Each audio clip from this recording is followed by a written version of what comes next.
Hello, I'm Simon Stevens. I'm never really sure if the job of writers is to teach so much as to illuminate truths that were already there. And I think, the great writers just crystallize and articulate truths which were hidden from oneself. And those truths might be about the political nature of the world or the economic situation in the world, or there might be truths about what it's like just to be a human. I always say I don't go to the theatre to learn about the world. I go to the theatre to have my head kicked in, or my heart broken, or my kind of belly ripped apart with laughter. Because we're not playwriters, we're playwrights. We're spelt with a GHT. And elemental in that etymology, in that spelling, is that the word write in the compound noun playwright comes not from the verb to write, which is what writers do, but from the verb which is better known in its past tense as to have wrought. Like in the way that a shipwright has wrought a ship, or a wheelwright has wrought a wheel, or a cartwright has wrought a cart. So a playwright has wrought rather than written the plays.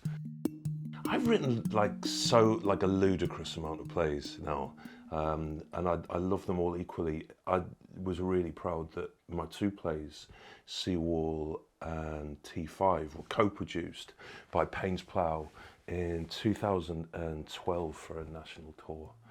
I was on holiday with my wife and my father-in-law and my kids.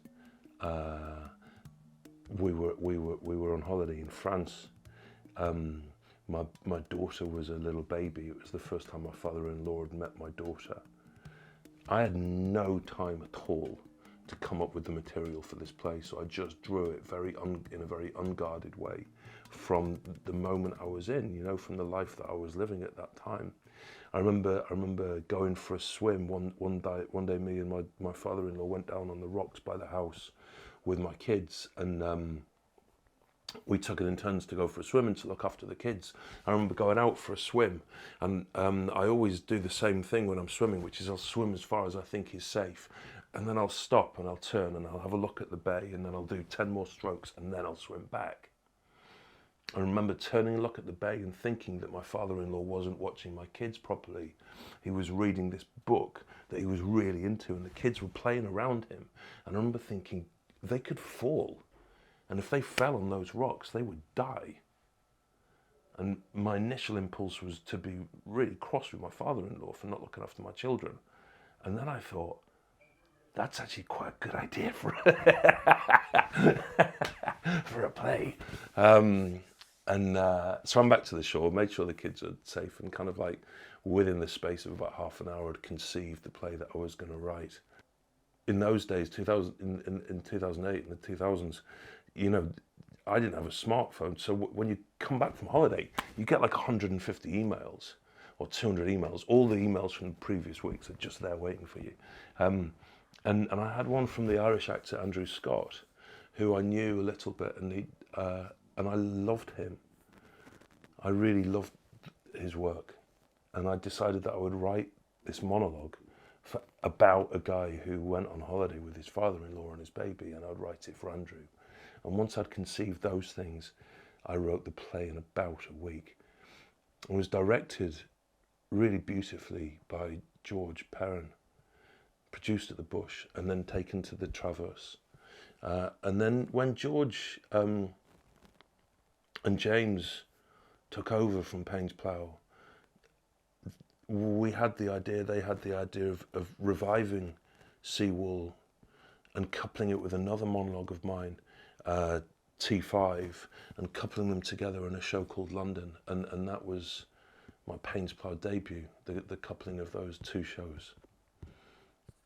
I have very, very fond memories of coming back on the train from Salisbury with the whole Paines Plough team, kind of like drinking a bottle of wine and sitting on the train and just talking about theatre and what theatre could be, and what theatre could be throughout England, and what the potential for theatre if you take it out of the capital. and the potential for Paines Plough to be in a kind of fulcrum of that. Because I think writers can kind of get obsessed with London as being the place where you need to make work. But I think theatre's an innately democratic art form. I think it has a sense that it's elitist, but the sense of elitism surrounding theatre is nothing to do with the art. It's not to do with the form. It's not because plays are elitist. It's because people have a relationship with the cultural heritage of theatre that they feel in some way excludes them.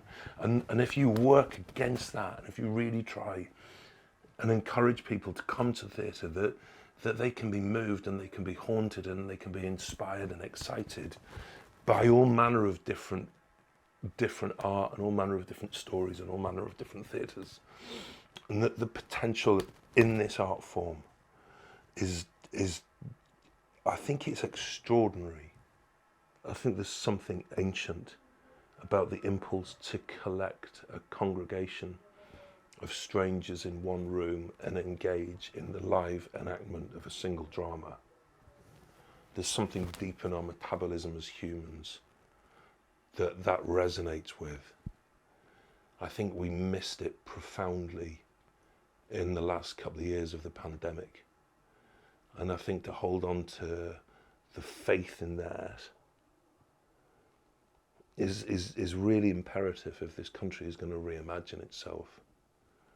And this country is going to have to reimagine itself in the coming years. The economic and ecological and political and cultural changes that this country is going to engage in the next decade will be deep set and will resonate for a long time. And I think it's really easy to underestimate the fundamental role of the storyteller in that reinvention.